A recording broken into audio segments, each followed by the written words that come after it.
Oh, hi. I didn't see you there. It's your old pal Conan Neutron here. I am doing something I've done a little bit before, which is sharing an older episode of Protonic Reversal that for whatever reason never made it into YouTube. So a lot of times the reason why, I just didn't feel like doing it. But doesn't mean these episodes are invalid. There's a certain amount of them before 2020 that are on here. So if you think of anything below 100, I couldn't even tell you like what it goes up to. Somewhere around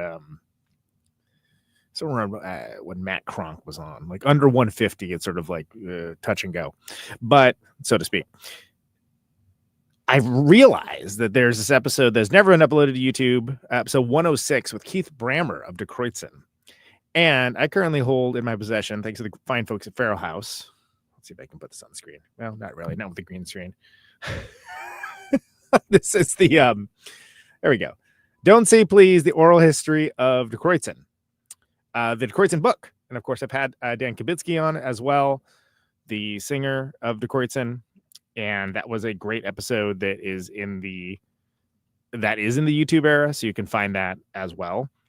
But I really like this interview with Keith that I'm lucky enough to call a friend. By the way, the Kibitsky episode is episode 303. So that was around 2022 when Deadfinger put out their record. So you can find that if you want. But Keith's great. And I feel like people don't talk to Keith nearly as much. And I think this is a good episode. For people that are less familiar with the early years of the show, my co-host on here, this is the second voice you hear, which is Josh. By the way, this is all done in person. That's how you know it was pre-COVID. It was like right beyond this green screen. We were sitting in my basement talking it out. So the sound quality is a little different than maybe we were used to, because I certainly didn't have this nice microphone then. But it's a good time. And Josh Davis, who plays in, of course, If I Had a Hi-Fi, is part of like the Red Letter Media family. Was an important part of the show for a long time, especially after moving to Milwaukee. And don't want to short sell his contributions. But this is a fun conversation. And because there is this book, which I am very excited to read, I have Die Kreuzen on the mind. And there's probably going to be some new Die Kreuzen stuff coming up as well, if I have anything to say about it.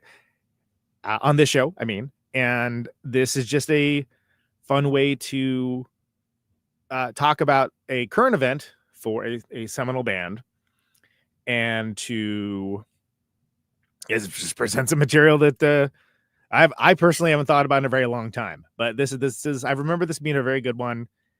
One of the best of the ones that I did in person that I can recall.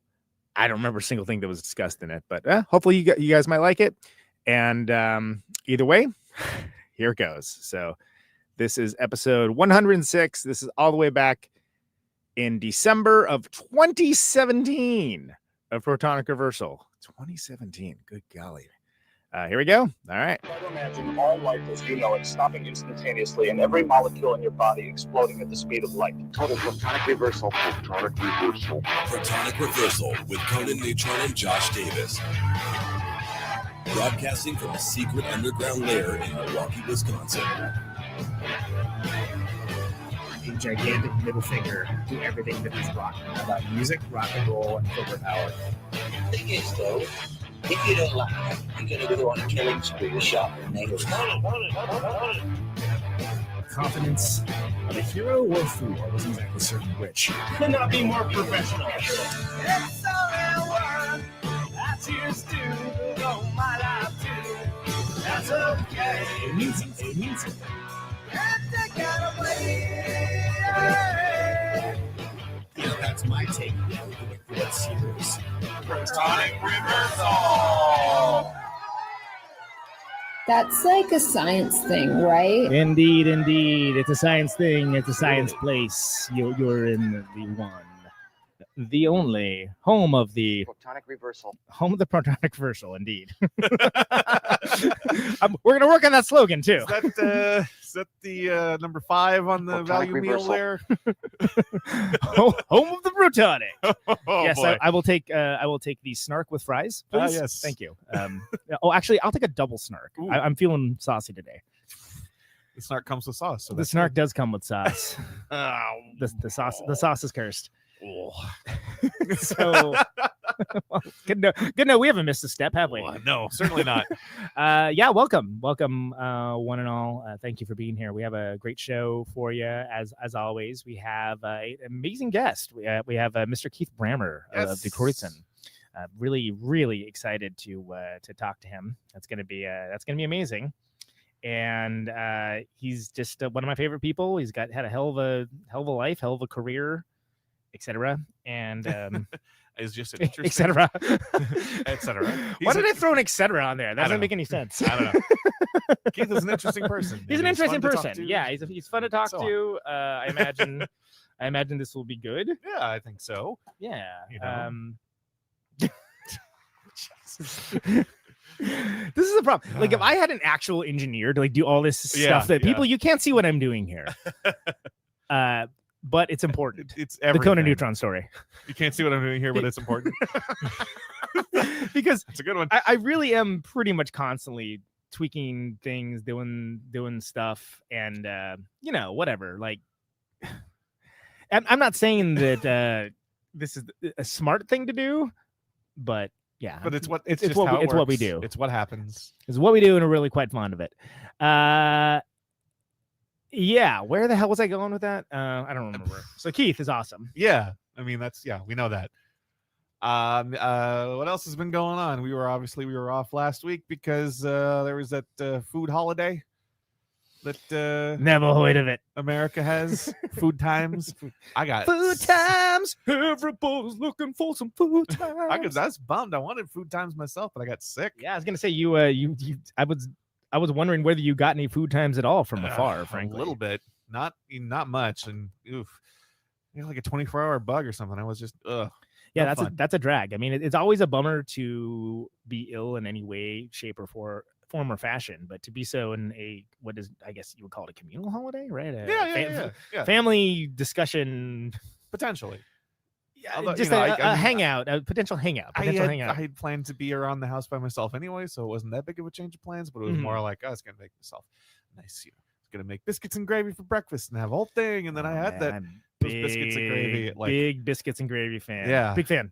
Ended up having them at like 3 p.m. once I felt like maybe I could put something in my stomach. Oh, it was great. So you did you did get them. Oh, I got there. It's like there's no way I'm not gonna let this happen one way or another. You got those biscuits, you got that gravy. I did. All right, good. I got leftovers.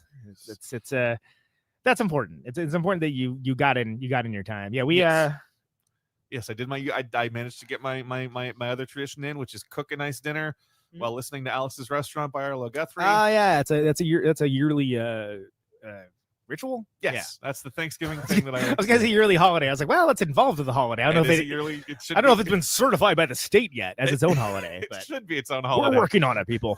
Get that write-in campaign going. Let's get that going on the state level first. Then it can appeal to everybody. Start local, then go municipal, county, state, federal. Wisconsin, next stop the world. Wisconsin's annual Cook Something Nice and Listen to Alice's Restaurant Day.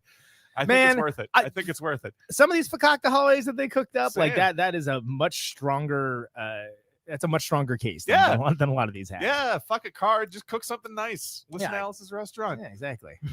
I actually had something I was going to say, but that was way more interesting. So I'll grant you that. All right. We traveled cross country and back. Yes. That was cool. Yeah.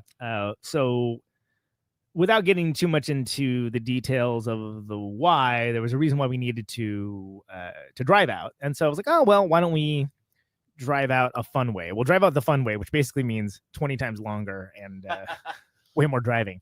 But we got to see more cool stuff, which was fantastic. And that's something that I came to that from the world of touring. Yeah. And kind of seeing the world through the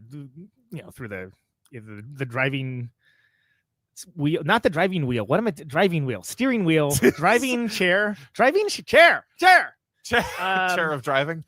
Chair of driving. The fuck do you call that? The where you drive the thing in the steering column. No, the steering wheel. Seeing the world from the driver's seat. Thank you. Of a tour van. I was so lost on that. I was in the weeds, man. I think I've had like a aneurysm or something. I'm missing part of my brain. And did you leave it in El Segundo? Well, I believe it's also hanging upside down, so we can just get a couple things going on there. Yes. No, just seeing the world from a tour van. Yeah. And kind of like you get like little bits and pieces of like culture, but you're seeing it from a very unique perspective, which I this is something I want to talk to Keith about. Keith Brammer coming in shortly. What when you take a regular human kind of trip, like you can do other things that you wouldn't normally be able to do. So, for instance, we got to go to.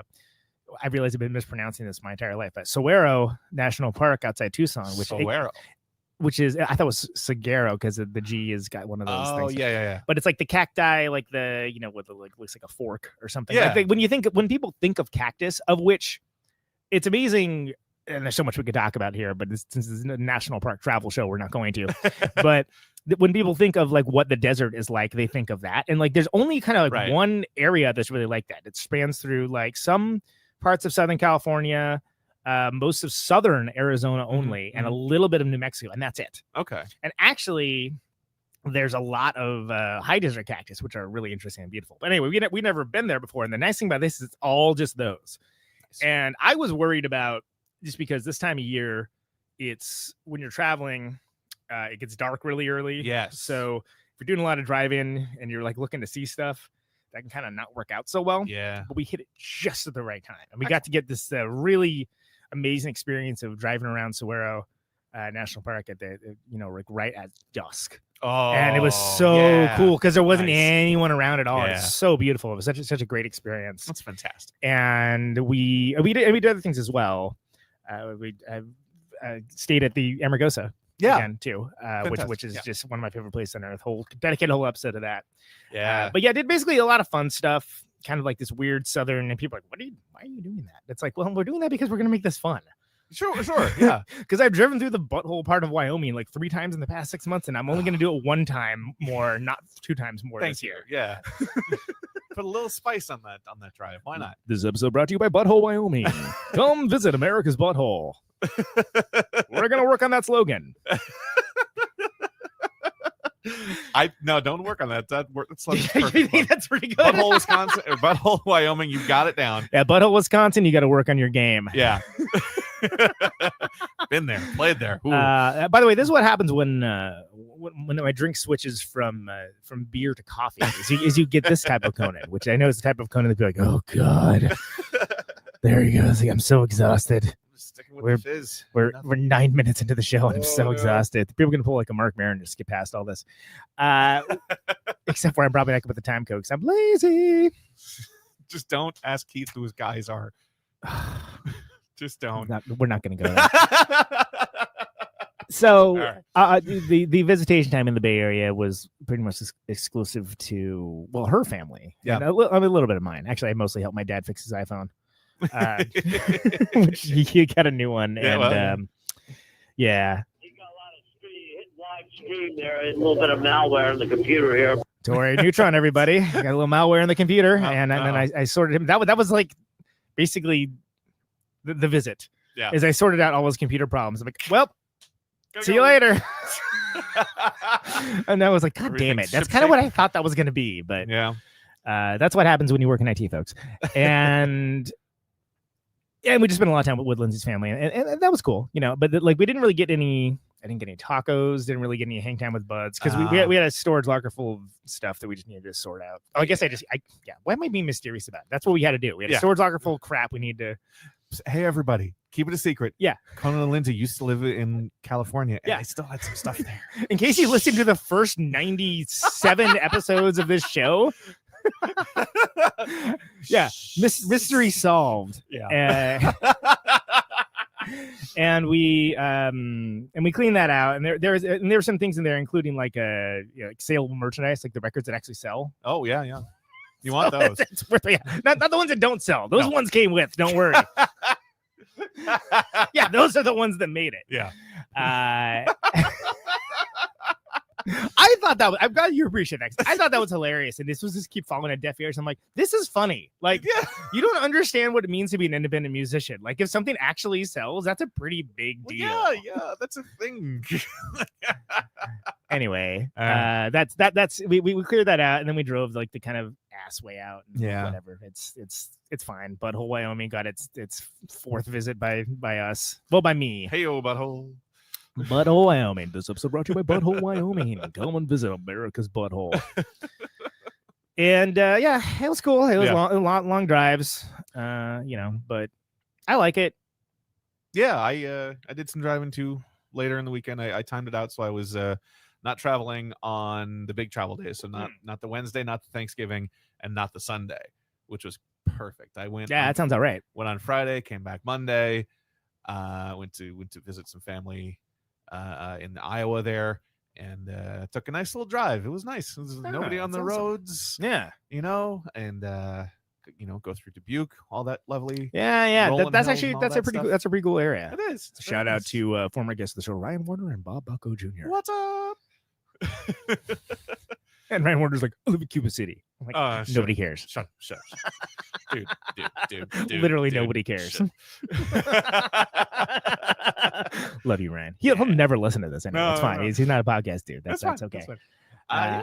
Just a nice. I got tacos. I hit some Taco Johns. So you got tacos and I didn't. Yeah, that's hilarious. Yeah. You got tacos and I didn't. You were going for like real tacos. Yeah, I was, and it wouldn't have been that difficult to do, but it just was outside the scope of. Yeah, I mean, and you can get real tacos here comparatively. Yeah, I know it's not California tacos. We're not going to get into it. I know, but the point is, I wanted Taco John's, which is not real. It's not real tacos, but it is a thing. It's not my thing, but it is specific.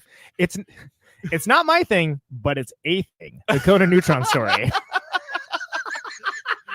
I think we're kind of. This is gonna be. Yeah. I don't know, man. We're kind of spinning away from the center on that one. You don't like that? It's a little too general. I think. Okay. I think there are more specific ones that you have that work better. I know, but I would need to listen to this show to find them. So you see the problem.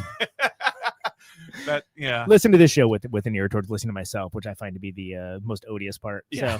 So. Hey everybody, are we still in the air? These mics aren't on, are they? Okay. Hello. Why don't we, let's get. Hopefully, we'll be getting Keith in here, and we'll and be talking to him. What are we gonna be playing, Josh? Well, we're gonna do some Die Kreuzen. We're gonna do some other things that Keith is playing. We're gonna start off with Cool Breeze from Oktoberfile. All right, here on Protonic Reversal. Awesome. Take us away, buddy. Oh. Yes. So we had a music block there. That was Wreck Bad Energy. Before that, we had Die Kreuzen, not Elizabeth, but Elizabeth. You were going for like the Middle English spelling. Yeah, right? Exactly. That's what I was doing. I know what I'm doing. Yeah. Elizabeth. Don't Say Please before that, and Cool Breeze before all that. And we are very, very pleased to welcome into the Protonic Reversal Studios none other than Mr. Keith Brammer. Welcome, Keith. Hello. Glad you can make it. Yes. Thanks for joining us. Thanks for coming. And it's a real pleasure to have you here, man. This is a long time coming. Thanks. So I'm glad we're able to do it in person. Yeah. So we played some different songs from different eras of stuff. I think you had you had a couple notes during the break. I think it's a charitable way to put that, right? Yeah. Anything you'd like to say on mic? No, it's just it's interesting. I never listen to my own music when I'm not doing something like this. So it's always interesting. It's I mean, I wouldn't have any idea if I'm sure there are people out there who listen to their own records, but I don't know if I'd want to meet them, but yeah, arguably we could say that the folks doing that probably they're probably the only people listening to them, I would imagine. But everyone I know that makes good records like, oh my god, no, that sounds terrible. Unless I'm like learning a song or something, like I'm never gonna throw that on. That was the strangest thing about doing that reunion thing is I had to go back and listen to all these records, and all I could think of was, oh my god, couldn't we possibly go back and remix all of these albums? But it was different times as well, and well, no, I mean, like that's not a euphemism. Actually, I mean, like the idea of, all right, so for instance, all these classic records that Spot recorded were like every one of them is just Oh Jesus. awful. Like Sound they're all they all yeah. sound like terrible. And That's you- always that discussion with like Husker Du said that was okay. Just put that out. Yep. That's sounds great. Print it. I'm like, really? That was that you're like, that's it? Because for me, I'm like, that sounds like a terrible demo. That doesn't sound like a great but I mean, they're great songs, obviously. And yeah, and I mean that comes through, but I mean when you listen to like the recording quality, it's just and I mean I have to say ours are not that bad. No. That's like the high watermark of bad. Yeah. Or I guess the low watermark would be the low water. right. But for me anyway, that's true of, I feel like, of all Spot recordings. Yeah. Coming up next week, Spot. Hey, just receiving a call here. Like records that I love, I'm just like, oh God, really? Yeah, guys. Yeah. But it's a thing, and I feel like so. Would you agree that like there's records in general kind of have more attention to detail and sound a little more representative now, like for the rock idiom, for the punk idiom, whatever the hell it is we're talking about here? Well, they definitely sound, I think, bigger. I don't know whether that's a lot of people don't like that. I think it's just because you're working with a different set of tools. I mean, it's basically, early on when we were doing the first couple of records, it was like, okay, plug in and just, can you hear everything? Yeah, fine, that's great. And you have to realize that with the first two records, we kind of had no idea what we were doing. You mean the first couple albums or the EP and the first like? Well, the EP, we had absolutely zero idea what we were doing. That was basically like, okay, you might as well have set a mic up in the practice room, and that was exactly it. The person doing the recording had no idea. We had no idea, and surprisingly, it turned out okay. It was, and the first two albums were basically kind of the same thing, where the person who was engineering was absolutely horrified and didn't think he had no idea what we were trying to do. So it was that's always good. Yeah. Everyone operating like a sort of like, well, let's try this environment. He was horrified. I mean, it was like, them bones. Oh my God, But by the time we started working with Butch, of course, it got to be like, okay, Butch knew what he was doing, and he knew how to get it sound. Yeah, he was kind of growing through punk rock with you guys kind of at the same time. So he's doing like the Mech Mensch records and all that kind of stuff too. So yeah, that makes sense that he would kind of be closer to a same page. But it's interesting you say that about, like, because I played Cool Breeze from Oktoberfest, and that's already gotten some of the more production touches that you guys then kind of continued on move that forward way. after. I mean, that was all.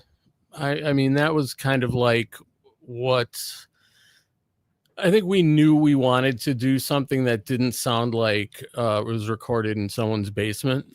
I mean, that's why we were. And really though, I mean, like, because a lot of amazing records do sound like they have that production quality. It's just like somebody put a microphone up in a room and they just went.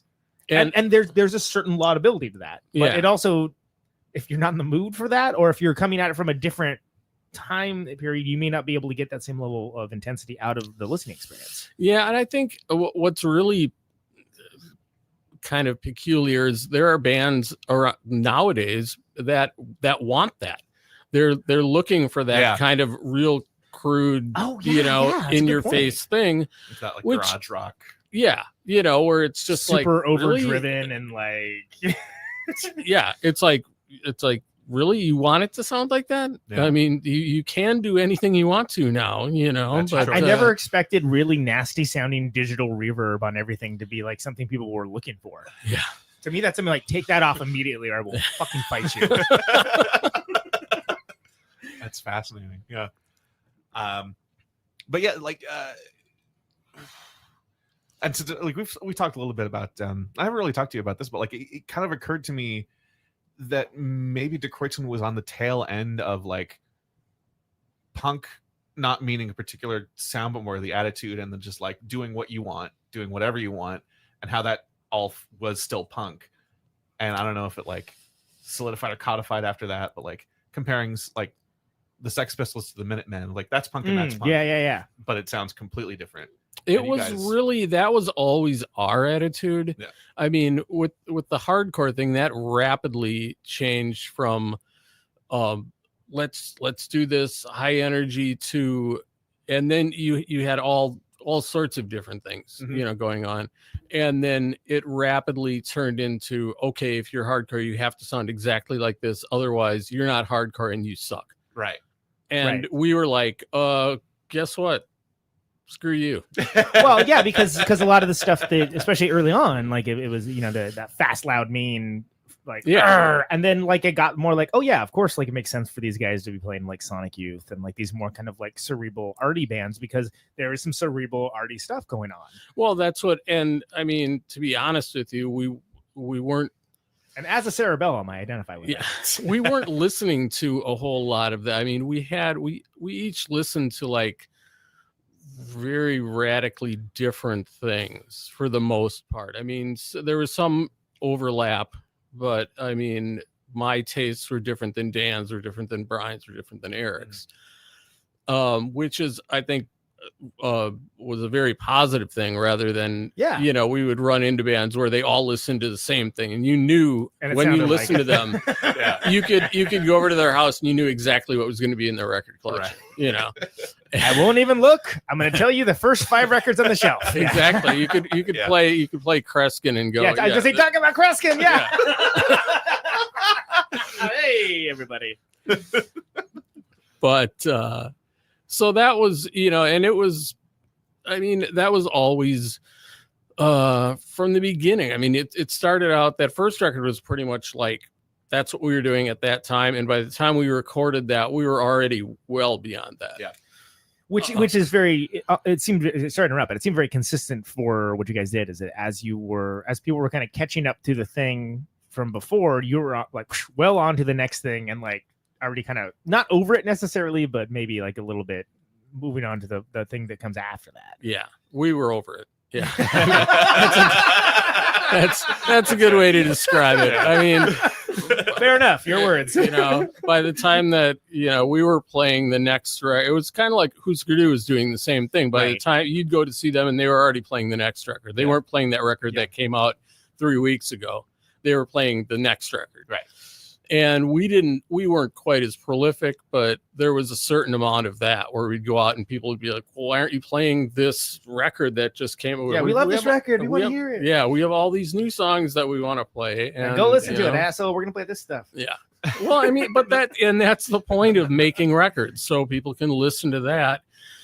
And you don't necessarily need to play it all live. Right. You know, so... Well, and that's like, yeah, it's interesting to kind of experience from both ways. But I've definitely, like, most recently, the example is the new Poster Children stuff. Like they've been playing all the new stuff live, and I'm just like, oh, I'm super excited to hear the record when it comes out, because I've heard the songs live already. So like, you can definitely come at it that way, and it's not, you know, it's not completely radical. Well, and especially because, like, you know, for me, I heard them play it in California when we opened for on that tour, and like just to hear it. Whatever, 6 months later, 7 months later, whatever, and have it be like, oh, like it's even like this stuff's on lockdown. That's awesome. Like this, because before, it's not like it was bad before, but it was just like, you kind of like, okay, this is a new song. They're testing this out, and then like, oh, this is like coming for blood. Yeah, you know. And I mean, I think with Die Kreuzen, it was, we had these songs done. By the time we actually played them out, they were done. Yeah. I mean, there wasn't like there wasn't like an embryonic version of this. And it's like, no, this is how the song goes, and this is how we're going to record it. It really did not change from the time we played it out first to when it came, you know. I mean, did you ever feel, not pressure necessarily, but interest in kind of like playing the hits for people? Or was it just like now we're going to do whatever the hell we want, and you're welcome to come along, and you're welcome to... I think there was some discussion, especially later on, where some people in the band felt that would be, you know, well, people want to hear this, and other members of the band were like, fuck them. I was gonna say, people voted for Reagan too. It doesn't mean anything.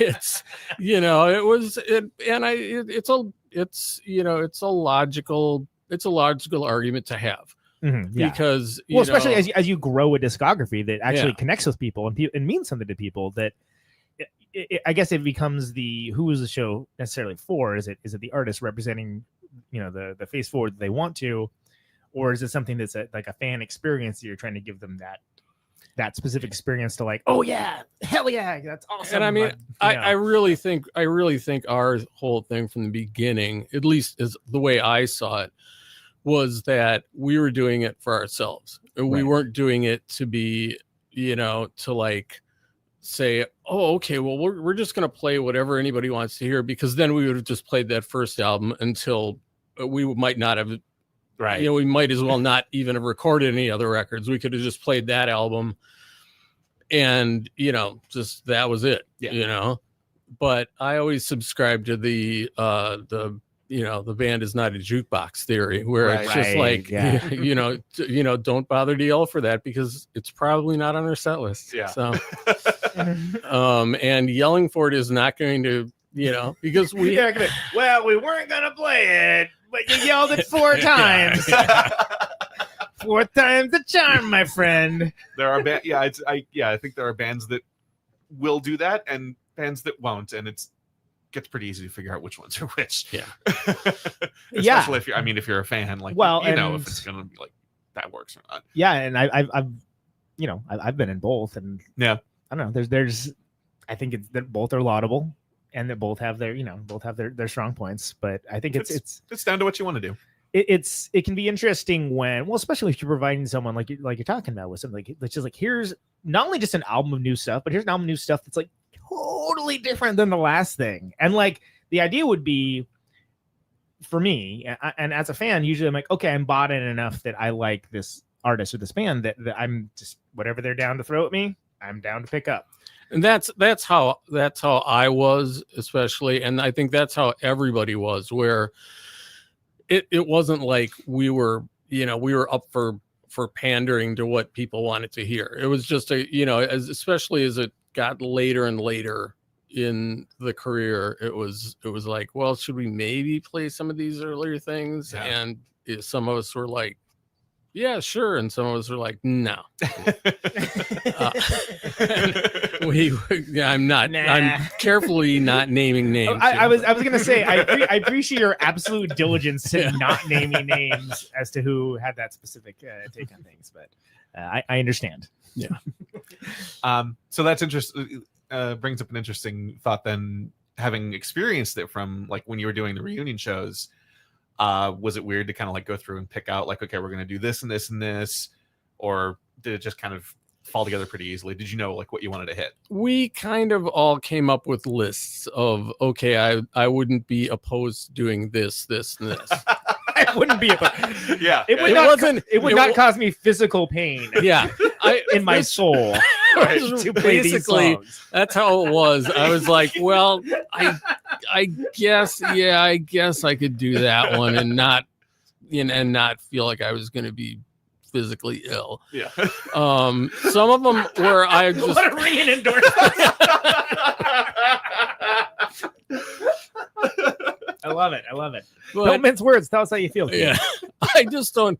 I would like to meet a musician that was completely and thoroughly satisfied with everything they'd ever recorded, because that would be. I don't think any of them exist. No, it's just quite the opposite. I think. I'm sure I could name 10 off the top of my head that aren't happy with anything they've ever recorded comparatively.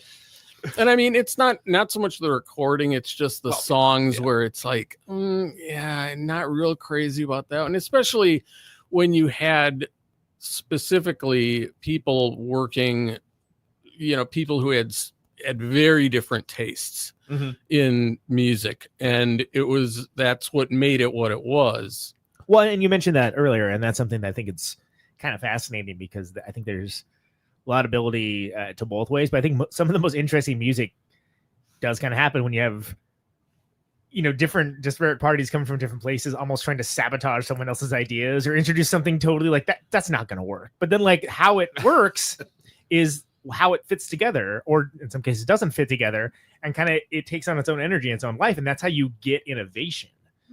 And I think that's something that I mean, I know it's not the first time in the history of the world that that's been discussed, I'm sure, but but that said, I think a lot of the Die Kreuzen stuff, I think one of the reasons why that's what made you an interesting band is that because people weren't always exactly on the same page, and they was like, well, but we're on the same page about just doing this. Well, we've got this part and this part, and goddamn, we're just gonna crush them together and make them fit. Yeah. I mean, that was it. I mean, we're gonna do this as hard as we can. Very rare up until the very end did anyone come in with like a big chunk of a song. It was like, oh, we have this part and we have this part, and we're just gonna mash them together. Are they even remotely the same time signature? No.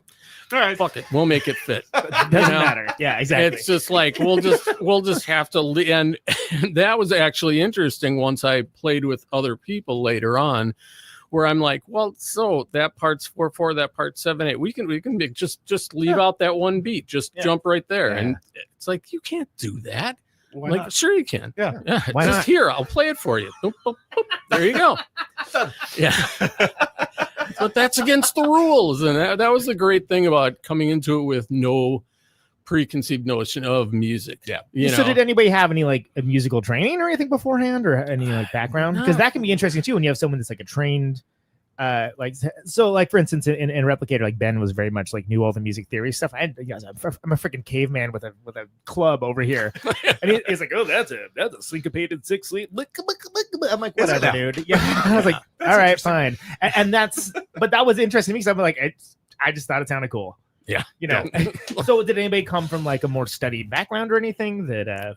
No, I don't think so. Not that, some people were better players when we started out, but I don't think anyone knew music theory. So it was all just kind of everyone kind of finding what they liked. Yeah, okay. Exactly. In the true punk rock way. There you go. Yeah. That was, and that was the great thing about, punk rock in the beginning is you didn't have to be a great musician or a musician at all. You could just go out there and wing it. And, presumably you would take the time to practice until you got one would hope. Well, that was not always the case. Again, one would hope. Yeah. But I think it's interesting too that even like again, just talking about the definition of punk being wide enough at that point that if you were trained, also you still could be part of it. Something like a television or something like that, right? Where just like a really skilled, musician could still play punk.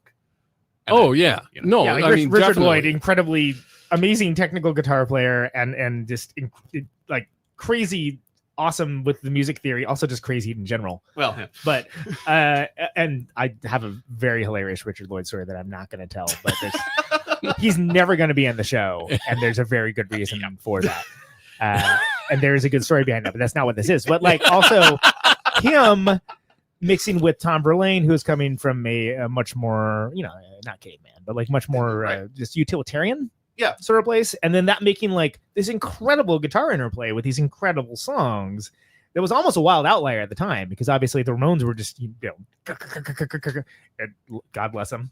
This is the atheist. It's what they knew how to do. But I think, the thing was that all those bands, none of those bands just said, oh, we're just going to go up there and wing it.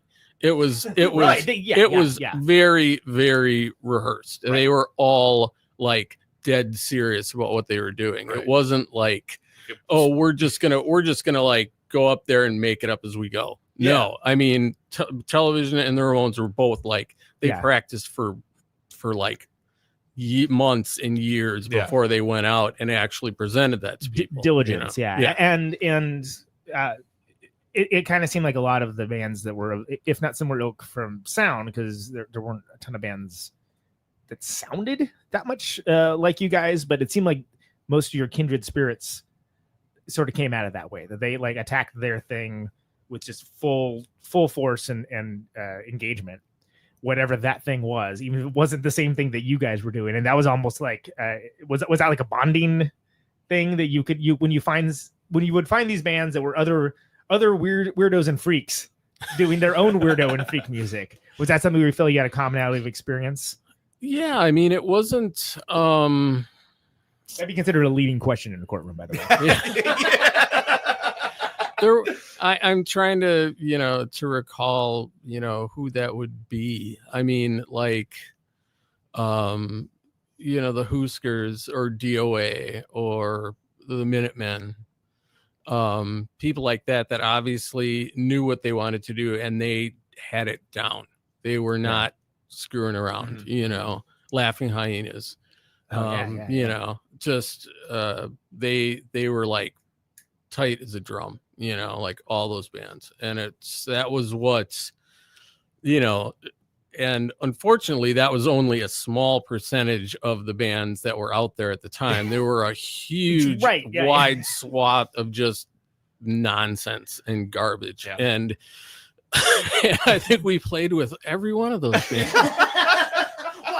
So that's also something where kids and maybe old kids that aren't quite kids anymore, they look back at these halcyon glory days and stuff. They're only looking at the part that is, the part survived the history and like kind of moved into, these are great records. I'm finding these other records based on these records, like the good stuff, the pantheon. Yeah. And they're not remembering that. Yeah, there was just as much horse crap then as there is now. Yeah. And you fevered egos and and even cases where like bands that are now considered like revered or heroic in some way, where it's like, oh, those guys are a bunch of putzes, like that kind of thing, right? Yeah. Again, the court would also consider it the leading question. Yeah. And not that I want you to like start throwing people under the bus or anything, but it kind of seems like, not the whitewashing of history, but it seems like rose-colored glasses, right? Looking back at like, oh, everything was so amazing back then. It doesn't sound like it necessarily was the case, right? It really wasn't. I mean, it's kind of like looking back on things and saying, oh, it was just so much simpler back then when you didn't have computers and you didn't have cell phones. And it's like, yes, on one hand it was, on the other hand, oh my God, we're sitting out in the rain while Eric gets under the van to fix the van because we're in the middle of nowhere. If we would have had a cell phone, we could have called a tow truck, but unfortunately at that time, no such thing. Or sounds like it's just a fucking nightmare. Or even just the process of booking a tour or something, like the logistics that everyone takes for granted nowadays. Let's stop at a phone booth in the middle of the desert and it's 150,000 degrees and sit there for 40 minutes while we vainly try to get a hold of the person that's supposed to be booking the show and hope that he's home to pick up his phone that he has in his living room, Right. And I mean, you say this like everything's like a message in a bottle, pretty much. Yeah, it really was, and you tell this to younger, people now, and that's like showing a card trick to a dog. It's crazy. Like they're just like nothing. They're like, they're just like, really? Yeah, that sounds hard. Why did you can't even like fathom why you would do that. Like, well, that's what it was. That's what it was. You didn't have, that was the only option that you had. And I mean, that's where, and I mean, I hesitate to use the phrase builds character. I'd say that's accurate for touring in general. Yeah, it builds character. Yeah. It's a humbling experience. And I mean, that's why, I still laugh at, when these bands pull up in tour buses outside the Cactus Club. And it's like, really? Seriously? Come on. Wasting so much money. It's just so much resources. That's just that. And that's just it. It's like, even if we would have had that much money, there's no way on the face of the earth we would have spent that on, because it's just, there's so much else to spend money on or pay rent or whatever, it's rather than basically throwing all your money away, paying the year's worth of rent you could have paid on being able to sleep in a bus. Right. Which isn't even that pleasant of an experience, honestly. Like it's so much money. I wouldn't know. What's that like, Conan? God damn it. Got me there. Not good. It's not that restful. Like it's in, and Lord help if anybody takes a gigantic dump. Yeah, no dropping rocks on the bus. I've heard that from everyone. It's terrible. It's not fun. And like it's a terrible waste of money. You're right. So do you ever feel like you almost kind of want to have like, I don't know, like a not a pamphlet, but like just like a card of like, here's all the things that I'm gonna teach you guys right now. It's all on this card. Follow it all the letter. Do not question. I mean, do you ever like do you know what I'm talking about? Where it's like you end up saying the same thing so many times when people ask you, or when it just comes out in discussion about you're making terrible mistakes, and here's not. I try. You know, really, I don't think it's my place to tell people what, you know, to give people that kind of advice. I mean, you know, if I'm asked, I will, you know, gladly say, yes, this is, you know, perhaps do this or don't do that. But, you know, it's not something I would go around and offer advice unsolicited. Right. You know, it's just, you know, that's one of those get things. A business card, and that way you don't even have to say it. It's right here, buddy. There you go. Waiting for you to ask. Sorry. Is that a dick move? I don't even know anymore. The Conan Neutron story. That's now that's a good one. Really, that's one on the list.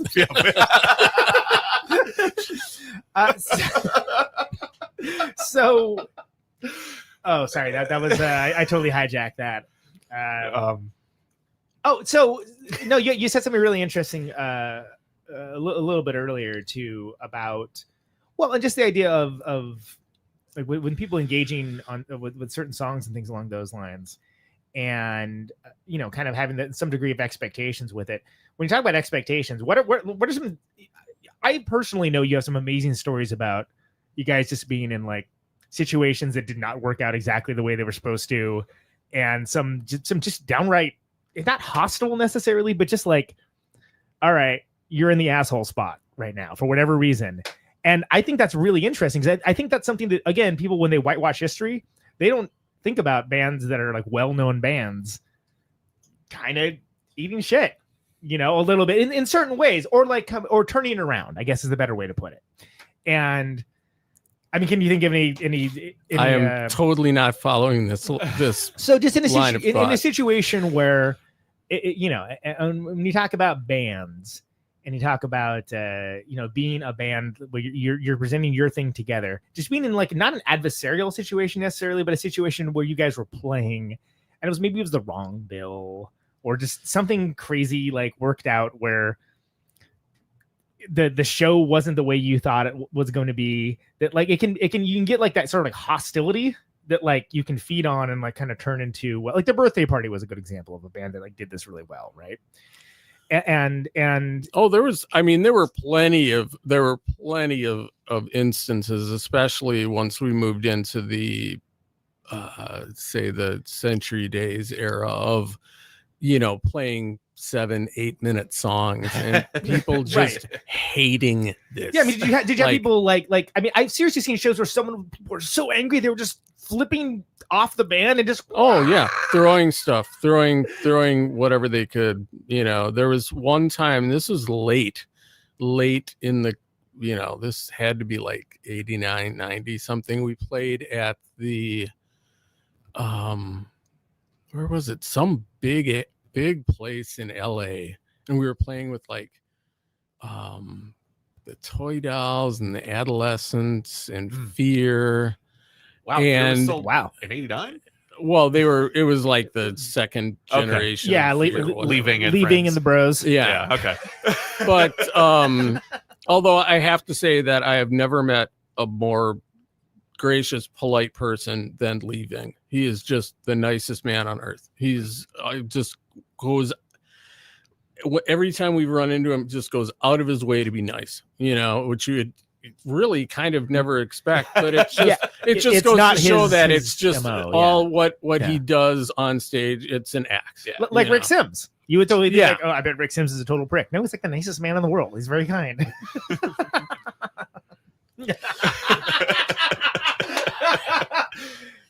Fair enough. Anyhow,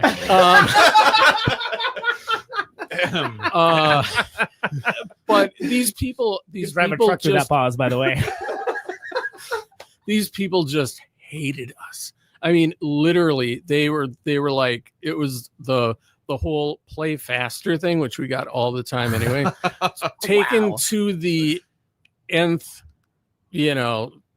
limit of just people just hating us and throwing change and shoes. And it's the one thing I can never understand. Why would you go to some place with 2 shoes and want to go home with 1? I've never been that angry. Ever. No, it's just really, I can see change. I went to a show that pissed me off, and I have 1 shoe that I'm walking home with. So I'm even more pissed off. And who came off better in this exchange? I don't think it's you. We've got a spare shoe now, asshole. What do you got? And your money. Yeah. But things like that. But we got there was one time we played in, I think it was it Germany I think it was Germany. It's a little tiny place, and I thought we were going to die. There were like this huge group of skinheads, and they were like, play faster, and we were just like, oh really? And it's like, oh really? Well, here's one for you. And we launched into this whatever song called Number 3, which is like this slow spacey thing that lasts about 8 minutes, like Hawkwind. Yeah. And they just went completely insane and started throwing glasses, not plastic glasses, glass pint glasses at our heads. And we were like, that's it. Okay, we're not going to die for this. See you later. Yeah. And they literally were trying to come after us. It was just, so yeah, we've been on the receiving end of that, but it's, it was just one of those things where at the time it was terrifying, but in anything that happens like that, whereas, vans breaking down or playing to 2 people and a dog in New Mexico or whatever. I know those 2 people and a dog. Yeah, been through. And you it got to the point where you kind of have in the back of your mind, wow, this is going to make a great story someday. Oh, yeah. Oh, yeah. Yes. Regardless of what it is, Right. you're just like, this is gonna be great when I tell this a few years from now. Yeah, and removed from the actual danger it is. Yeah. As it turns out. Yeah. But yeah, that absolutely. It did not take long for the hi-fi standard to just be like, will we get a good story out of it? Yeah, let's absolutely. That's fine. Yeah. I've always called that the freak factor element of saying yes to a situation that does not on the face of it look to be exactly advantageous. We're like, fuck it. Let's give this a shot and see what happens. We're driving how far to maybe play at this house after this other show, and it's a wedding reception. But all right, yeah, fine. Yeah. When that lands, though, that can be some of the most interesting and cool stuff ever. Oh yeah. When it lands. Yeah. Trying to tell fine. Like when the chance pays off, as rarely it might, but when it does, yeah. So why don't we take a song break here, Josh? You can get something queued up, right? Yeah. I'm gonna do "Seasons of Wither," which is an Aerosmith cover, and I want to talk to you guys. Talk to you when we get back about your cover choices. Oh, okay. I find them very interesting. So all right, so here we go. We'll let you hear a couple of those. Okay, we got Seasons of Wither up in this business. It fades in this one. No, and I should probably also turn it on. Yeah, that's okay. There we go. Good stuff.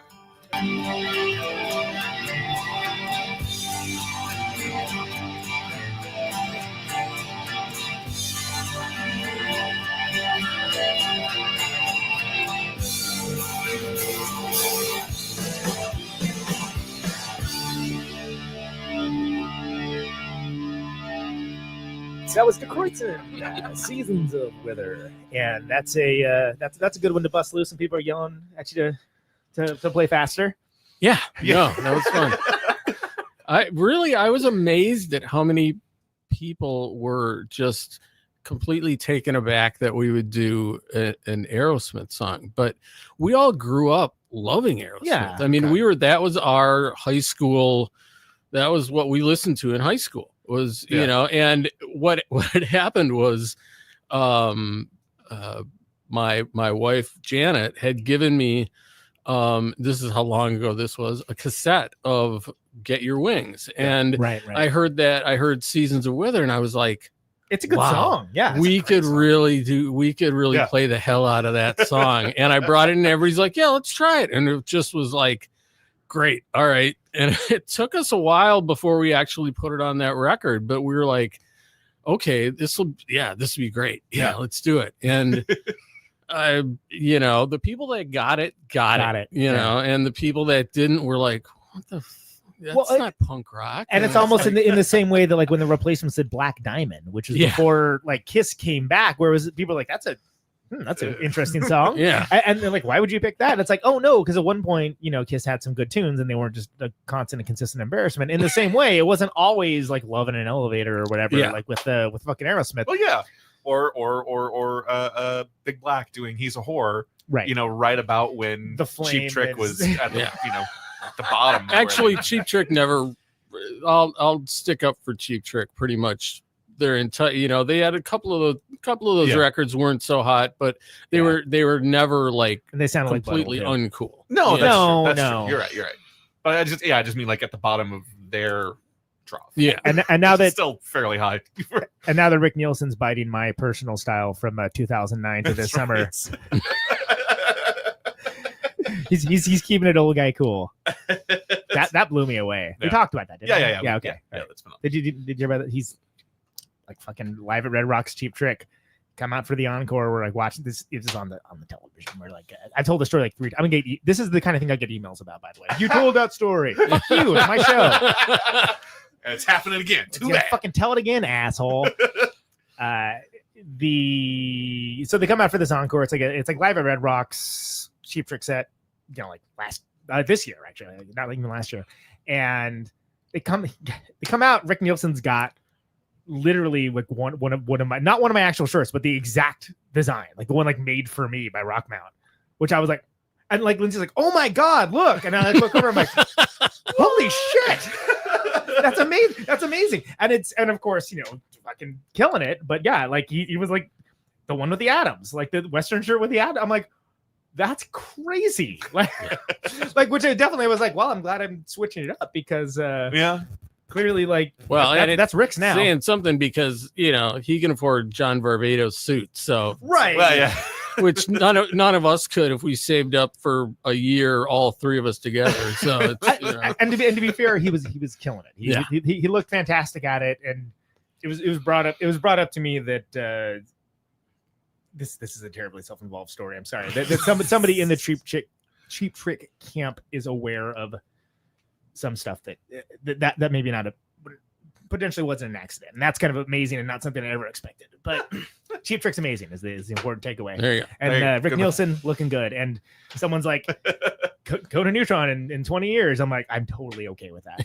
Awesome. Yeah, totally okay. If I can rock that, fantastic. But getting back to the point that it's like doing an Aerosmith cover in what year was that? That was when they recorded it? Yeah. I think it was like 87. That wasn't it's like Gone Away. It was on that stopgap thing. Yeah, Gone Away, which was really, to be perfectly honest with you, that was one of my, favorite records because Gone Away was like possibly my favorite song that we ever did.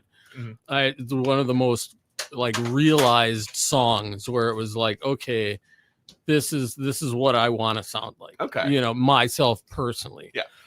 And it was like this distillation of all my influences into one thing, and then the Aerosmith song, and I was like, yeah, this is the shit. And I don't know if there was a cool time to cover Aerosmith necessarily, but that definitely doesn't seem like it would be the coolest time to cover Aerosmith. No, but it's just once again, we really didn't. But it didn't really matter. Yeah, and you put your own spin on it in a way that's. I mean, if we would have done anything, for anyone, we would not have had a career. Like I say, we would have played that first album over and over and over again until we were like as old as the UK subs. I was gonna say, next week the UK subs. I was gonna say, and make like 10 records that sound just like that record, but are less good versions of it. Yeah, no names mentioned. And then we would come out and do a the 20th year anniversary of that record and play the record from front to back. Right. It's just like, damn it. I talked about how much I despise that, by the way. Yeah, no, that's, I think I'm right with you on that one. It's just like, really, did we really, even if it's like a really great record, but the bands that made really great records, aren't really the ones that are doing that. Like, it's just like, they're kind of like, what? Okay. Oh, Girls Against Boys did Velux all the way through. That's one.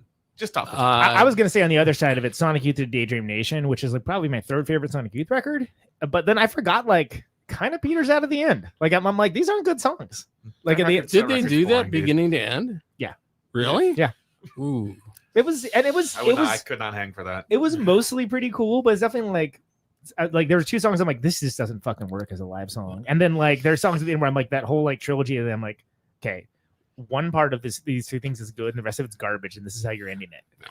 And then they came back. Well, there was a reason that, like, because that was when we were playing with them a lot. That's like right when we started playing with them was Daydream Nation, which I loved. But like I said, third favorite Sonic Youth record. There was a reason that they didn't play a lot of those songs live, because they just they didn't lend themselves to being played live. Yeah.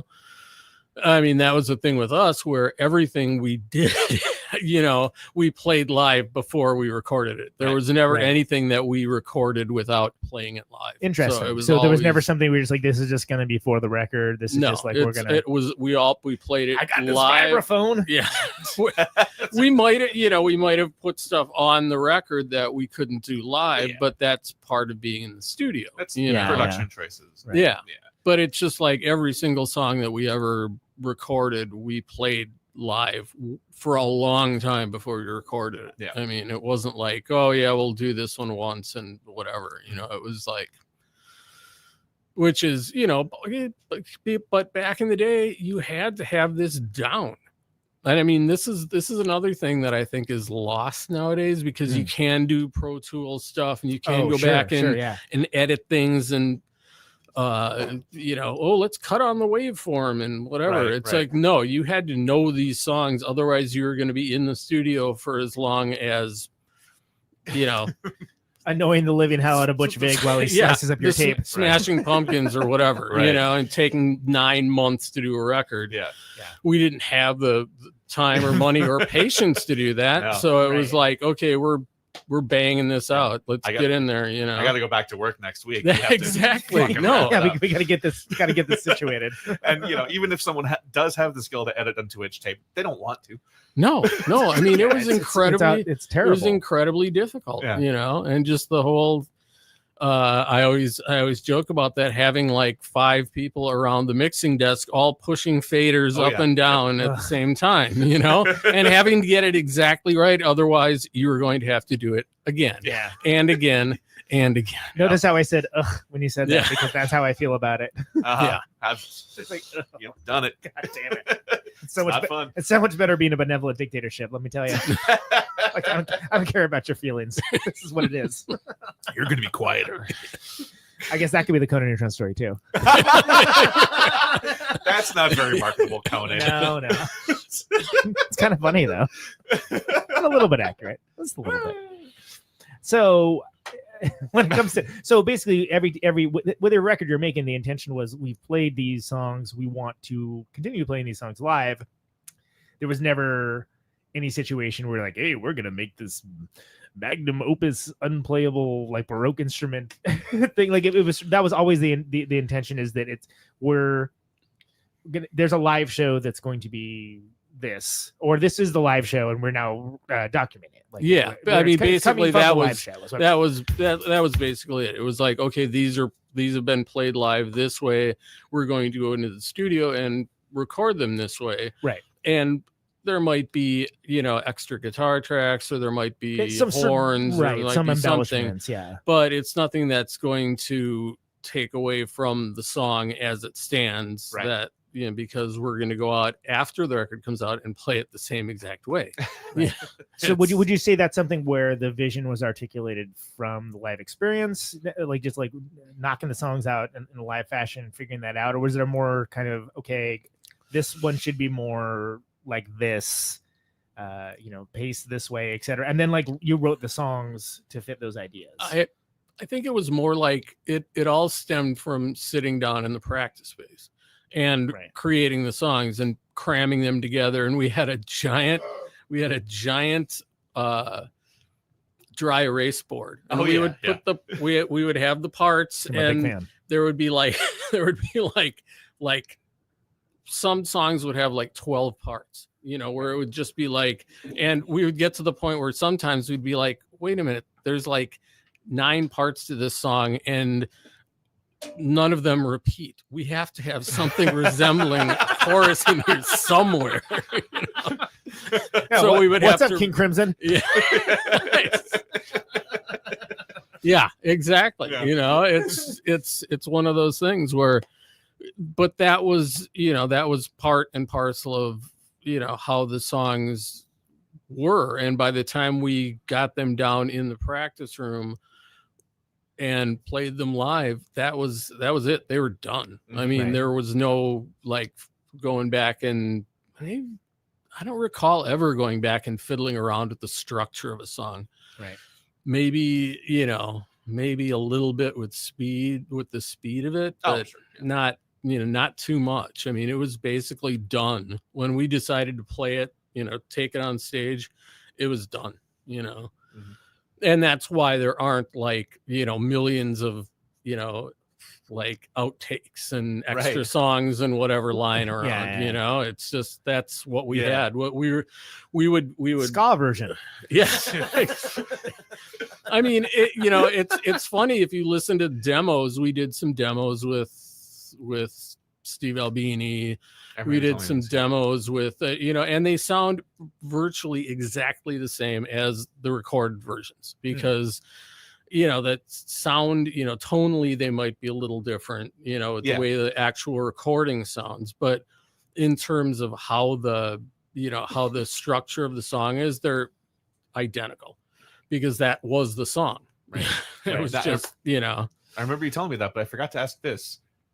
What was specifically why were they demos? Like, why were they did they need to be like shown to somebody or like recorded for a particular reason, or it's just like I forget why we did I think we might have done those because there was we had been talking to this guy from Mechanic Records, and he kept throwing money at us, go do some more demos, and after the second round, I was like, nothing's ever going to happen. But, whatever. I can go in the studio, and I like being in the studio. You feel like Charlie Brown with the football or something, right? Yeah. Like, all right. Well, I mean, it really was. Yeah. I mean, it was just like, oh, yeah, let's do some more. And there you go. All right. But I think that's how that came about, And it was all, it's all up front. I mean, we told Corey, we said, oh yeah, we're doing this with this guy. He's, giving us money to do this. And Corey's like, yeah, whatever. he had laid it out. He had laid it out for us why he thought that it was a bad idea for us to, to sign with the major label. And, and after Die Kreuzen broke up and I was in another band and we actually did sign with the major label, I found out that, goddamn, he was absolutely right. It was just like, it was just unbelievable how accurately, he had described it. That's a humbling experience. You're like, no, I'm gonna be the guy that beats this rigged game. They're like, oh wait, no, I wasn't. Nope. That's why it's rigged. Right? Okay, that's fair. And it wasn't like I thought I was going to beat it. I was just going. I was in it for the ride. I was just like, that's great. Let's see where this takes me. And it was just like, and it took me just straight down. It was just like, it was like a roller coaster where where you go down and it's like when you get up to the top and you go off and there's no rest to the roller coaster. It just goes straight down into the ground. Well, I think those stories are relatively common, and most of the stories have been told. But would you say that like sort of the main points of those kinds of things are like, did you have any other experiences that you think you could add to that haven't already been like in the zeitgeist? And I say that as someone that like I've read these with fascination, like as I was starting out and just sort of like kind of trying to figure out, okay, what do I want to do, right? And as do many of the listeners of this show. So was there any kind of wisdom or epiphany that you had that you were like, oh, I haven't seen that anyone else talk about these experiences? No, basically it kind of sucked. It's basically exactly what, if you've ever read Albini's treatise on why major labels suck, that's pretty much exactly it. I mean, he lays out everything, that could possibly go wrong there, it was just that. It was like, oh, we want this and we want you guys to do what you want to do, except that we want you guys to do what we want you to do and do other than that one technicality. However, we got the last laugh on one thing, which was like, here, redo this, do more demos of this song, redo this. No, we actually like the one you recorded at 2 a.m. when you were all wasted, better. So that's what we're going to put on. It's like, great. You guys just wasted thousands and thousands of dollars trying to improve on this, and you found out you couldn't improve on it. So there you go. Yeah. That's just like, that was their job at the time. Yeah. It seemed like more than actually, recording and marketing music even was just the almost the flagrant waste of money. Like particularly, well, was this Carnival Strippers, which I at fairly soon after the whole thing crashed and burned, I kind of had it in my mind, and I'm pretty sure that it was some sort of giant tax write-off, because they didn't promote it at all. Gotcha. It was just like, here, we're going to throw all this money at you and throw all this money here, do all this stuff, and we're just going to take it and let it die. Well, it's almost like you wish that you had those rules of engagement to begin with, right? Because it could have been a totally different experience if you're like, oh, okay, well, that blows, but at least we know, and like you don't have to get your expectations up. That's gonna be something that it's not. Yeah. Well, I didn't have any expectations. I mean, I think I was, myself and our guitar player Mike were pretty much he had been through this multiple times with major labels, he had he had done this, and I hadn't, but I had. You had enough friends that had, and I had enough knowledge of how the music business works, just from my end, from the looking up from the bottom rather than looking down from the top, that I was just like, yeah, whatever, it didn't crush me when it crashed and burned. So it was, it was once again, it came under the heading of, well, this is going to make a great story. That should be the name of the Keith Brammer story. Because it would be accurate. It'd be like Planet of the Apes. You know what you're getting to with the title. Yeah, there you go. How did you end up playing with Carnival Strippers? They had asked me. I think it was. That was after Wreck, right? That was after, Wreck. Wreck was a Wreck song earlier too. By the way, I don't know if we mentioned that. Yeah. That was an unusual situation, because at that point I was still playing with Die Kreuzen, and it was never going to be like I'm joining this band situation. Okay. It was like, we need somebody to play on these records. Okay. Can you play? And I'm like, yeah, okay. So it was a fun thing to do, go down and record. And it was put out the record, and I actually made a few bucks off it at some point. But it's more of like a casual. Yeah, it was really casual. It was never going to be like, oh, you're in the band, because once they decided that they were going to play live, they found somebody else, because I was still playing with. Yeah, you're busy. Yeah. Carnival Strippers was different. I think it was Mike Hoffman who I had gotten to know, who had asked me, and that was also kind of simultaneous with Die Kreuzen, and then Die Kreuzen ended, so I was like, well, I'm just gonna do this, and it was interesting. Plus there was a lot of there was a lot of personality nonsense going on, where it was, people wanted different things, and this faction was going, here, you should do this. It would be, I could write a book about that. It's just really, it wasn't entirely the record company's fault and wasn't entirely our fault. It was just kind of a combination of the two. And what's really funny was, okay, I was listening to that the Rick Sims podcast, and you happened to be talking about that movie PCU. Yes. Oh wow. Yeah. That was the other, Which I thought was a deep cut then, by the way. I was like, oh yeah, I never think of PCU. Yeah. Yeah. Well, the 6 degrees of separation thing here is that we were given the choice, Carnival Strippers were, of having a song in a movie, and the choice was between PCU and Speed. Oh man! Wow. Because they were both Damn. 20th Century Fox properties. Yeah. And we were like, well, I don't know what this PCU thing is, but this one's got Dennis Hopper in it. And we like Dennis Hopper, so we're going with that. There you go. Yeah. Well, and of course, Speed goes on to be like the biggest hit of the, Which hostage. So I still get like, minuscule checks to this day. Yeah. And I think if it would have been PCU, that we would, we would have gotten, basically Even more like minuscule Conan's checks, response. What's that? I've never heard of that. Well, and like also, you would still probably get a check from it, but here's like 0.02 cents because it played like overnight on like some channel you've never heard of in like Bolivia. Yeah. Josh just bought the DVD, so here's a dime. Yeah. Whereas Speed, like as much as, not exactly a cinematic achievement necessarily, but like did pretty well. And like the cultural, there's cultural capital there as well, which is kind of neat. I mean, it's kind of one of those weird, again, it'll make for a great story. That made for a great story, right? Yeah. So, it's just like, it was one of those things where we're just going to throw your song in there and we're like, oh yeah, great. There's, cool. There's my name in the credits. Look at that. They spelled my name wrong. That's great. Thank you so much, Fox Records. Fantastic.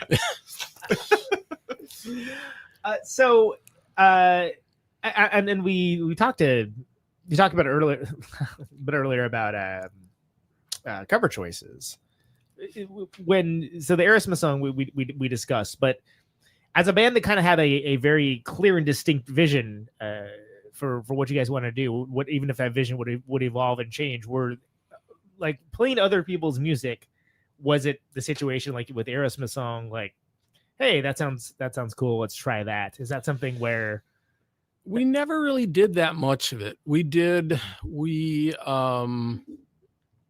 done for a number of years, we had done Pink Flag by Wire because we all loved Wire, and it was a really good song too, yeah. It was a really good song to like, okay, you come back for an encore and you don't want to play any of your stuff, let's just play that. And you can just kind of like stretch that out as long as you want and make a whole bunch of noise, and then throw your instrument down, let it feed back and walk off and go, yeah, there you go. But that was really about it. There's the Halloween cover.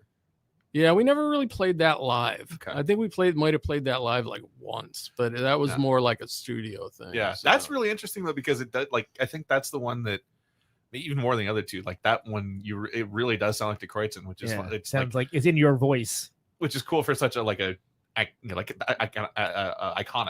Yeah, I believe that was something Brian figured out how to play.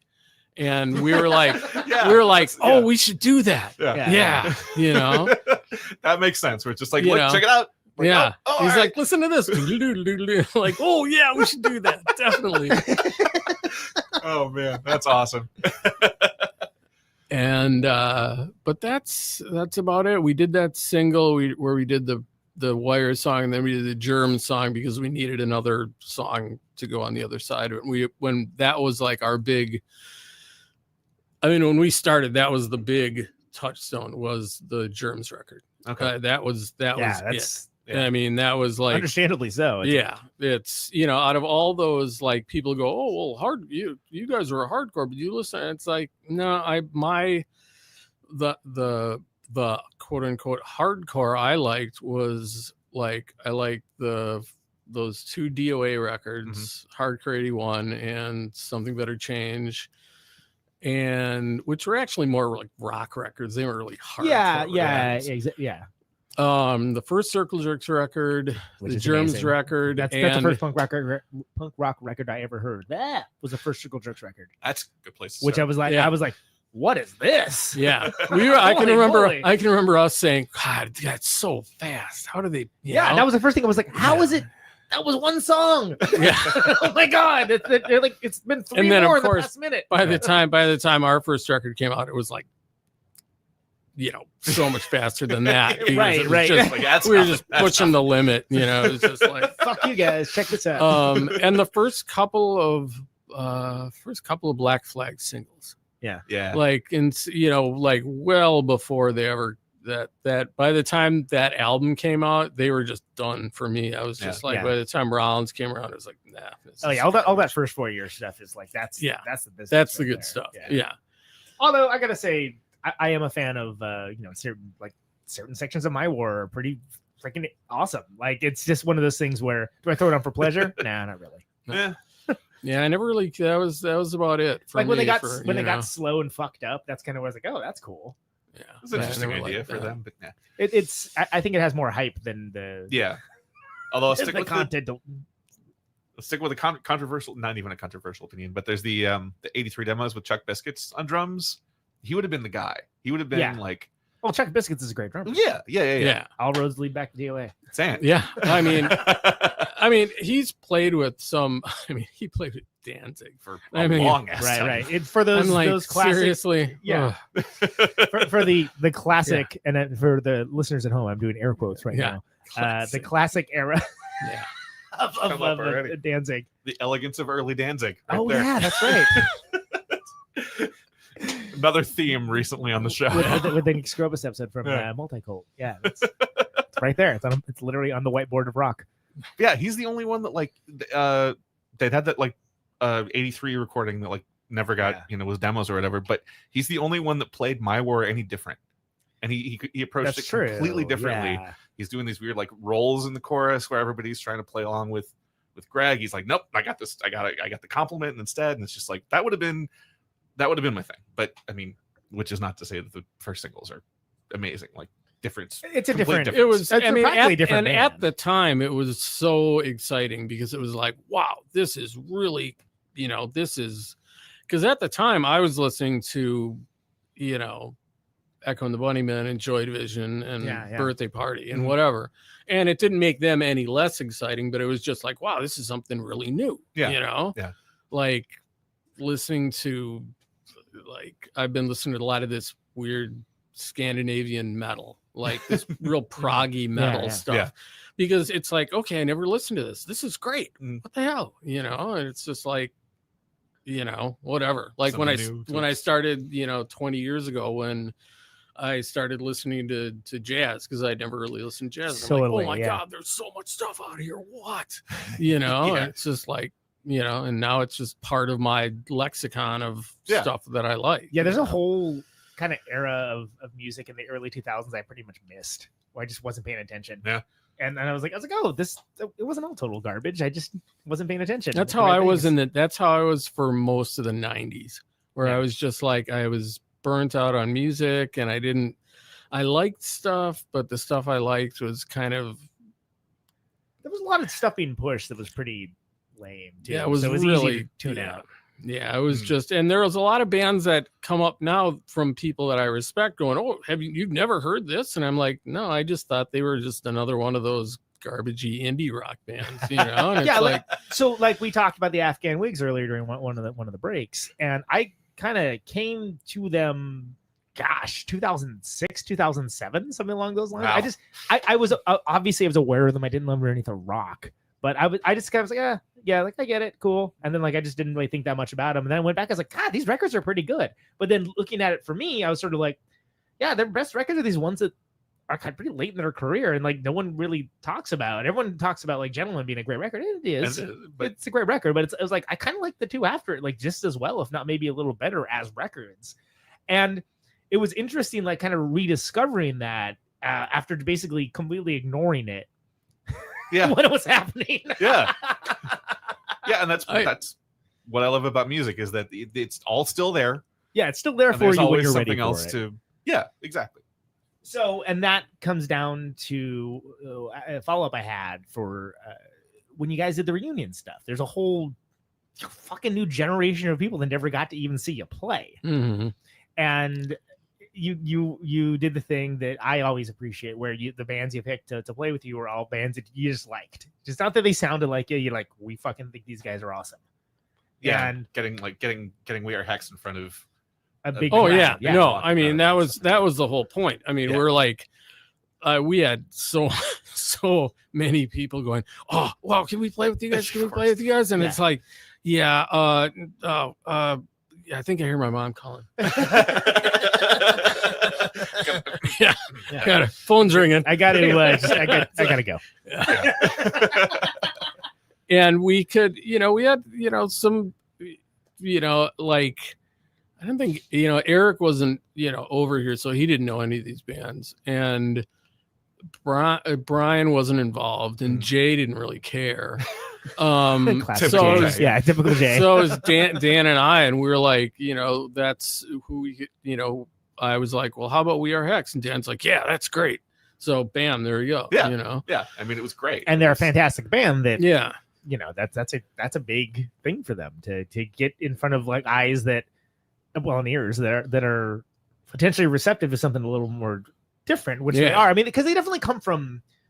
Because We Are Hex, to me, come from the same sort of world as the Birthday Party without sounding that much like the Birthday Party necessarily. Yeah. Oh, yeah. No. Just that blending of like that dark gothicness, but kind of like this kind of intense, noisy stuff as well. Unique band. Really plus it was. I mean, I think I can speak for Dan, and I know I can speak for myself, that we wanted somebody that was going to like, make us bring our A light game. It up. Yeah, absolutely. Yeah, it's just like, okay, that's why I always love playing with the Hyenas. Yeah. Or, whoever, it's just like, okay, now, wow. Now we got to step it up. You don't want to be the ones like letting down. Yeah. And people are like, oh man, the opener really was amazing.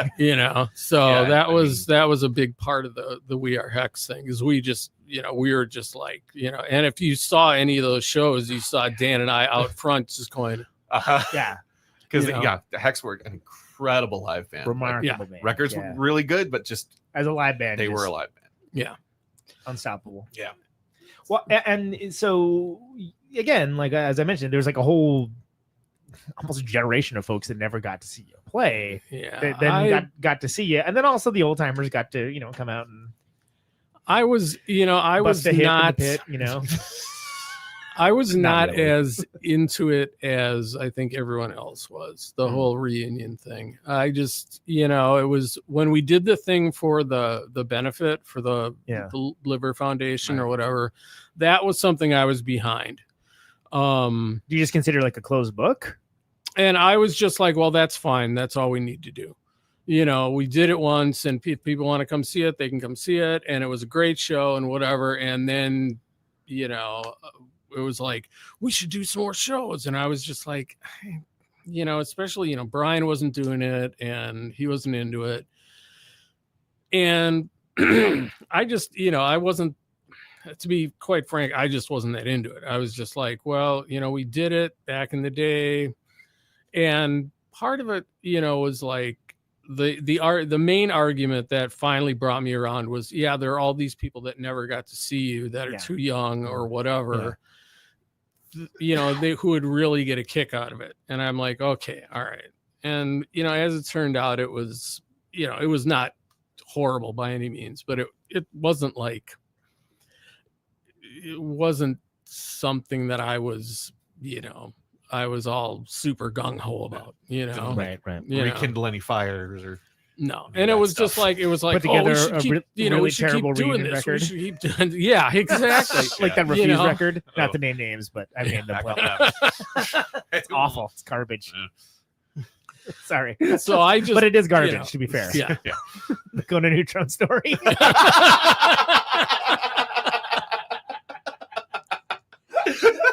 You weren't down with it. You weren't down with revisiting that. I just did you feel like it just wasn't necessary? Or I like didn't. what was... Yeah, I mean, I think that was it. I just didn't think I couldn't see why it was necessary. I mean, especially the second thing, Dan was like, "Oh, we got to go over and play this big festival over in the Netherlands and blah blah blah." And I'm like, "Well, yeah, that sounds like it could be cool, but it sounds like, you know," and it eventually turned into like much more of a giant pile of work than I, you know, and I Well, the certainly logistics don't mind. themselves. I certainly Yeah. don't mind working. You know, it's just like, that's not, you know, like I want people to like come and carry me on a litter to the, you know, Oh, I here, was there trying to you think go. of what those things were called. Yeah, that's what they call it. Yeah. Yeah. I was like a thing, like the Yeah, stuff with like people the carrying it. king and whatever, you know. But I couldn't remember the word driver's seat earlier, so apparently I've had a stroke. Conan's on a real path tonight. Don't worry, I'm still talking a mile a minute. So, but it just didn't seem like, you know, it turned out to be a lot of work, and the ones over here, over there, it just didn't really, I mean, people just did not care. I mean, to be perfectly honest with you, it's like, you know, people were it was partially just because it was like, it was more of like a heavier, like, put it this way. Okay. We're playing this show in this big, enormous room, you know, and High on Fire was on right before us, you know, and there's a million people there and they're all completely into it. And I was, you know, I had never seen them before. And I was like, God, these guys are fucking amazing. As a live act, they really kick ass. Yeah. Like they're very powerful, you know. And so, and then as is Matt Pike's shirtless body. I just love the fact that the guy had like a Les Paul and he was like bouncing it off his gut. It was like, bong. I'm like, wow, that's pretty cool. He's like an awesome warrior of the Asgard or something. Yeah. He just gives zero fucks. I love that about him. Wow. Well, he's allergic to shirts, you know. Yeah. I have a great flea market story with Matt Pike too, but I'm not going to tell it right now. But so you guys. But were anyway, playing after so High Fire. we go on and everybody's gone. There were like 14 people there, and we're just like, and several of those were people from Milwaukee that we knew. Oh man! So you're like, we could have just done this at Turner. Yeah, right. We could have done it at the Cactus Club. Yeah. Oh, you know, damn, dude. It was. And we played the next night in a smaller room to many more people, but it was still just like, you know, whatever. And we came over and played here, and the shows we did here were, with the exception of Chicago, were generally really good. I mean, we played, you know, we did the Milwaukee, we did the Bash thing, which Hazelmeyer's thing, which was really good, which we've talked about quite a bit actually. Janet and I actually went to the one this past year. That was really I know. good. I freaking saw you there. Oh, that's right. I know all about it, dude. I was like standing next to you for a while. And yes, and you know, it just goes to show that being sober does not necessarily increase my memory. You know, it's like, you know. Yeah, I do still drink, but I have an incredible memory for like bullshit details that nobody cares about, like that. Yes. Oh, I can tell you what, but you know, what minutia that doesn't what matter. Character actor was on Gilligan's Island 40 years ago, but you know, do I remember seeing you? Yeah, now I do, but yeah, now that I've made a big stink about it, now you know. The Conan Neutron story. Sorry.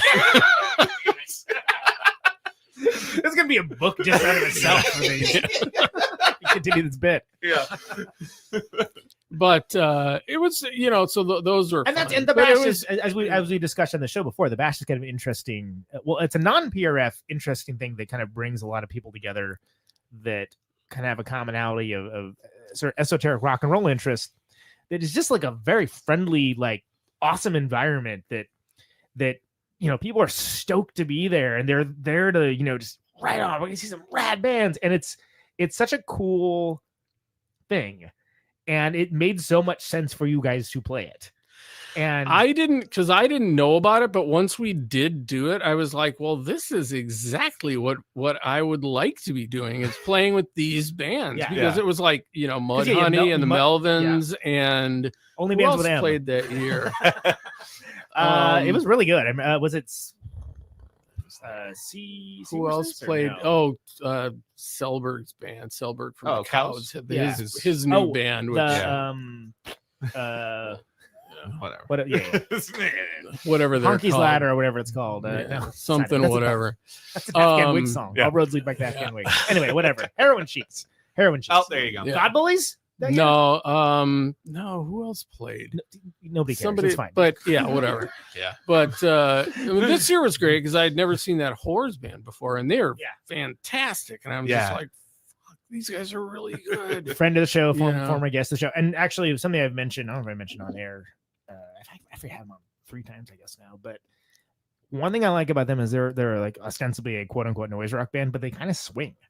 There's a little swing to what they do, and like it's Oh, there's a huge amount of swing, and they it's have heavy and it tunes. swings. Yeah, I mean, Yeah, it's just tunes, like yeah. a lot of the noise rock bands are just sludgy, for the Artifice. sake of Yeah. being sludgy, and it's just like really, it's just there's no art to it. There's no Yeah. kind of like you say, swing. There's Yeah. no, it's just plodding. Whereas they got up there and it was like bam, bam, bam. I can remember these songs, and Yeah. they've got this kind of really good, bling kind of thing to it. I was just like, this is, and I went out and bought that record, and I was like, this is fantastic. yeah, and it's informed by its influences, but it isn't slavishly devoted to them, which I Yeah. think is something that I wish more bands Yeah. do. Yeah. Yeah. Step it up, bands. Figure out your own shit. Come on. So and we're nearing the close We're of the show getting here.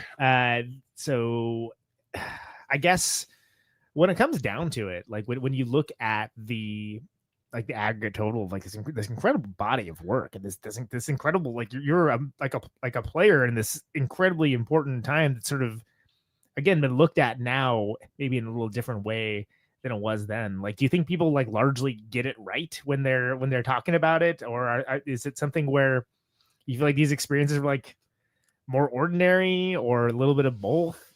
Well, I think it was, it was doing stuff that wasn't necessarily, it definitely wasn't accepted. I mean, it was kind of like, especially early on, actually most of the 80s, what we were doing with bands like us were doing, and, the Huskers and whatever, Minutemen, and we were just doing, it was kind of like creating something that did not exist, which is why nowadays, you hear all these bands and they're like, it's like, but you're playing off something that has already existed, Right, or already was there pre-existing, before, yeah. whether you're putting a spin on it or not. It's still, it wasn't like coming out and having people go, what in the fuck are you doing? Yeah. Yeah, Which was yeah. basically what all of those bands got, which was people were just confused. They Right. were like, because it wasn't the Ramones and it wasn't, people that like punk rock, it was just completely different. And I mean, you had people that got it. You had people like Corey, and you had people like, whoever. There were people out there that got it. Mike Gitter, who was a big supporter of ours, who went on to be like an A&R guy at like Atlantic, Yeah. and he got it, and he got why it was supposed to sound like the way it did, Right. So I don't know, it was definitely rewarding, feeling like, oh yeah, we're doing something that nobody else is doing or whatever. Right. But I mean, would you say that's like why you did what you did? Like, is that yeah, I mean, we did it because it was like, we didn't want to do something that sounded like something someone else had done. Right. I mean, that was why it took us forever to write songs, because that's the downside of it? I mean, it was literally, we came up with, I always say we came up with at least 3 times as many parts as we ever used, because we'd come up with something, we'd be like, it's like, man, that kind of sounds like that. Oh, that's out. Forget it. Right, And it's just like, there was this definite, you can't see it, but I'm putting up my fingers like a cross, like, cross? like the vampire, it's like vampire, keeping the vampires away. Right. Of just absolutely did not want to do anything that even sounded remotely like Anything something that we had been had done before. before, you know. And hopefully we did. That was I'd say so. I think so. I think that's why the records stand up so well. and I think it's We're still, authorities on the matter. So yeah, there you go. so there you go. Take that to the bank and deposit it. And it's just like, sometimes you feel like, oh, well, it'd be nice to be written about in all these books that people, claim that, whoever, Michael Azerrad or whatever. But I think the point was that we changed so much that we just kept confusing people. Yeah. Which in its own way is extremely rewarding, where it's just like, it's like just being able to fuck with people's heads was just really, really rewarding. So it's Do you ever miss playing? not really. I mean, it's that's a fine answer, yeah. I like music. I still go out to see bands. I see. It's just but I'm sure you could if you wanted to. I could if I wanted to. If something extremely interesting came around, and it was like, here, this is, these are people you can work with that are interesting, that you're not going to want to kill, Very important. That's great, but it's it's not the it's not the way I always put it is, I did it for like almost 20 years of my life, and I think it's okay to not be doing it all the time, exactly always. It's like, well, all right, that's a good place as any to wrap things up, man. It's been great having you. This is a treat. This is something that I've been wanting you to be on this show for a long time, because I think you're awesome. Thank you. Well, and this is and we certainly didn't have any problem at all, like talking for I didn't. I didn't think that was going to be a problem. No, I didn't think so either. We didn't have to pollute it with any of that annoying music. We can just talk. You can listen to music on your own time. All right, y'all. Oh, I'm gonna not end the show with that. That's terrible. Nothing. All right, y'all. All right, y'all. All right, y'all. I don't think I'm qualified to say that. I don't think. The Conan Neutron story. Oh. This has. That's actually pretty good. That's actually maybe one of the more legitimate ones I've seen. Hey, this has been Protonic Reversal. You're soaking in it. Thank you so much for listening. This show airs every Thursday, 8 p.m. Eastern, 7 p.m. Central, 6 p.m. Mountain, 5 p.m. Pacific, right here on RadioNote.com. Archives are available, RadioNeutron.com, and at your finer podcast download zone. It's a zone now. I don't know why it's a zone. Sure, why not? It's the danger zone. You can find lots of other great programming here on Radio Nope, including for live listeners, Music On with Music Off coming up next. Keep it tuned. Keep your browser tuned. Tune that browser. Tune that browser. To Radio Nope. Keith, thanks so much for coming in, man. It's great to have you. Thank you for having me. This is great. You can find all things Keith Brammer on the internet, I guess. If you go look up the Kreuzen. Yeah. Use your Google. Don't look at any of those damn Azerrad books, apparently. But just nothing wrong with Michael Azerrad. Just the mission department. That's great. Yeah. Just ignore the Beat Happening chapter. And you'll be fine. Exactly. And as always, check you later. Can you hear me now?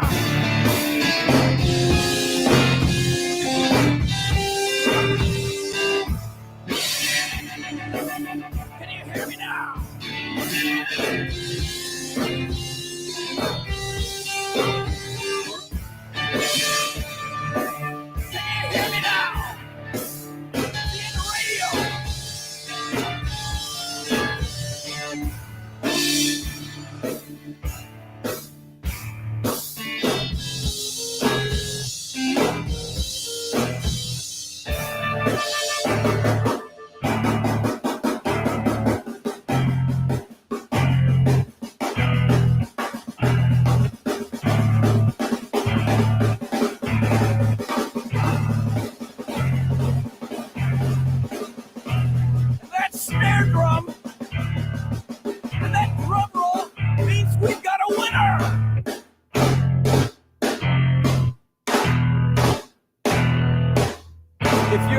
caller.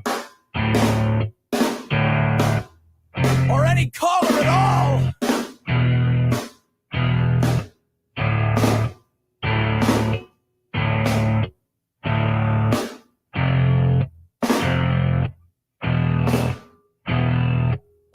Welcome to my top 10.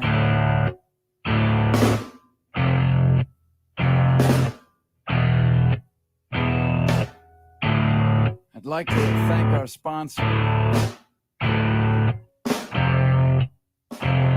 But we haven't got a sponsor.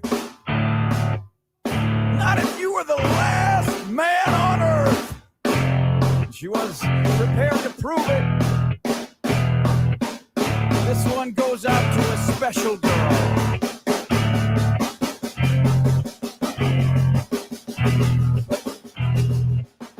There is no special girl.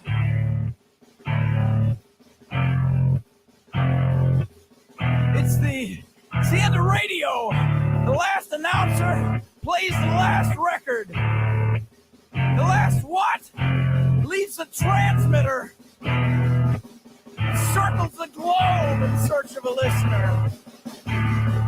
Can you hear me now? Can you hear me now?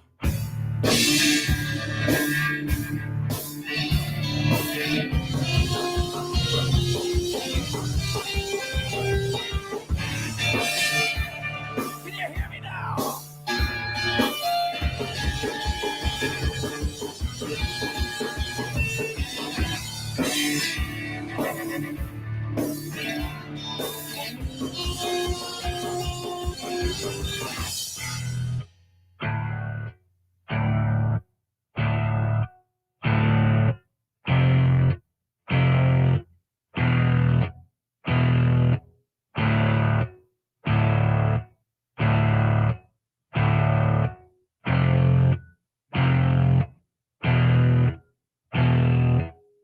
Is it really broadcasting if there's no one there to receive?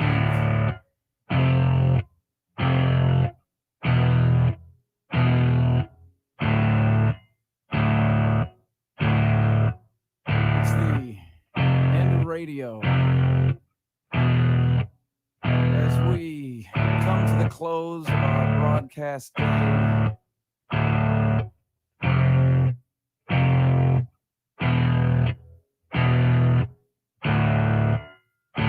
got my radio on.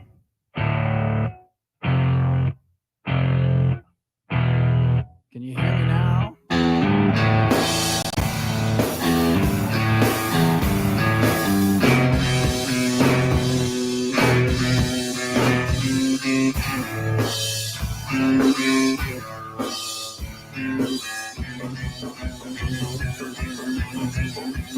you hear me now? Can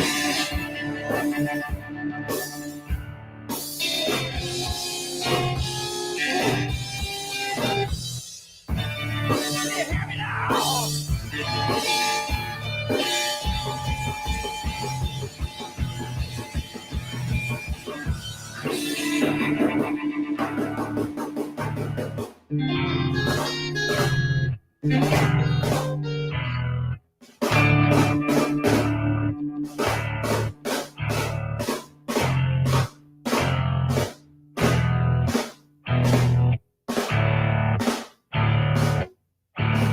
This is a test. If this had been a real emergency, hey, this is a real goddamn emergency.